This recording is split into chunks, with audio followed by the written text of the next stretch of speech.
নমস্কার বন্ধুরা, আজ আবারও একটি দারুণ স্বাদের জলখাবারের রেসিপি নিয়ে এসেছি। ছাতুর পুরভরা বাটার নান। অসাধারণ খেতে হয় রেসিপিটা। আমি এখানে কাবলি চানার ঘুগনি আর নিকুতির সঙ্গে পরিবেশন করেছি। দেখুন কি সুন্দর দেখতে হয়েছে। তাহলে চলুন প্রসেসিংটা দেখাই। এখানে আমি 200 গ্রাম দই নিয়ে নিয়েছি। তার মধ্যে হাফ চামচ সোডা দিয়ে নিলাম, বেকিং সোডা হবে। দিয়ে দইটাকে ভালো করে ফেটিয়ে নেব।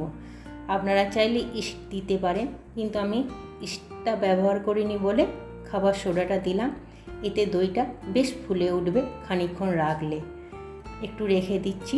তারপরে পুরটা বানাচ্ছি। এখানে আমি 1 কাপ মতন ছাতু নিয়ে নিয়েছি। ছাতুটা একটু শুকনো করে ভাজতে হবে, একটু ভাজা ভাজা যাতে গন্ধ বেরোয় সেদিকে খেয়াল রাখতে হবে। তারপরে পরপর মশলাগুলো দিচ্ছি। এখানে একটু গোটা মৌরি, একটু হিং আর একটু জোয়ান দিয়ে নিলাম। জোয়ান আর মৌরিগুলো মুখে লাগলে খুব ভাল লাগে, সাথে হিংটা আছে। এটা আবার একটু লাল লাল করে ভাজবো। তারপরে ভাজা মশলা দেবো। আগে একটু ভাজা হয়ে যাক। এখানে আমি একটু আদা কুচো করে দিয়ে দিয়েছি।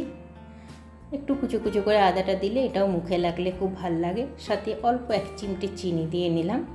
দিয়ে এটাকে আবার একটু ভাজবো। আর তার সঙ্গে নুনটাও দিয়ে দিলাম। পরিমাণ মতো নুনটা দিতে হবে। এটা একটু আলাদা করে ভেজে নিচ্ছি, ছাতুটা সরিয়ে নিয়ে। তারপরে ছাতুর সঙ্গে একটু একটু করে মিশিয়ে আবারও ভাজছি। ছাতুটা গরম আছে, আদাটা এমনি কাঁচা গন্ধটা চলে যাবে। এরপরে ভাজা মশলা দেবো। এখানে আমি জিরে ভাজার গুঁড়ো, মৌরি ভাজার গুঁড়ো আর একটু লঙ্কা শুকনো করে ভেজে গুঁড়ো করে নিয়েছি, সেটা দিয়ে দিলাম। তারপরে সমস্ত মশলাটা ভালো করে মিশিয়ে নেব। এখানে আমি আম তেলের একটু আচার নিয়ে দিয়ে দিচ্ছি। আচারের মশলাটা খুব সুন্দর লাগে, আমি মশলাটাই দিলাম।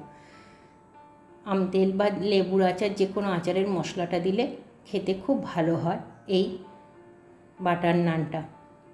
মশলাটা ভাজা হয়ে গেছে। এবার এটাকে নামিয়ে তারপরে একটু করে জল দিয়ে দিয়ে অল্প অল্প করে জল দিয়ে এটাকে শক্ত শক্ত করে মেখে নেব। খুব পাতলাও হবে না, আবার খুব শক্তও হবে না। একটু গরম আছে তাই একটু মাখতে অসুবিধে হচ্ছে। এইভাবে হালকা করে মেখে নেব। পুরো জিনিসটা মাখা হয়ে গেছে। এরপরে আমি এগুলো লেচি কেটে নেব। গোল গোল করে লেচি হবে। একটু বেশি করে দেবো বলে একটু বড় বড়ই করছি লেচিগুলো। সমস্তগুলো এইভাবে করে নেব। তৈরি হয়ে গেছে। এরপরে আমাকে ময়দাটা মাখতে হবে। দইটা এতক্ষণ রেডি হয়ে গেছে, বেশ ফুলে উঠেছে। দই 1 চিমটে চিনি দিয়ে নিলাম, এতে বেশ একটা টেস্ট আসে খেতে। দইটা ভালো করে মাখিয়ে নিচ্ছি, চিনিটা যাতে গলে যায়। খুব ফুলে উঠেছে দইটা সোডা পেয়ে। এরপরে আমি ময়দা নিয়ে নিয়েছি। এখানে অল্প একটু তেল দিয়ে নিলাম ময়ানের জন্যে, আর 1 চিমটে নুন দিয়ে নিলাম। তারপরে ময়দাটাকে ভালোভাবে মাখিয়ে নেব তেলটা। এবার একটুখানি মাঝখানটায় ওই দইটা, যেটা মিশ্রণটা করেছি, সেটা দিয়ে নেব।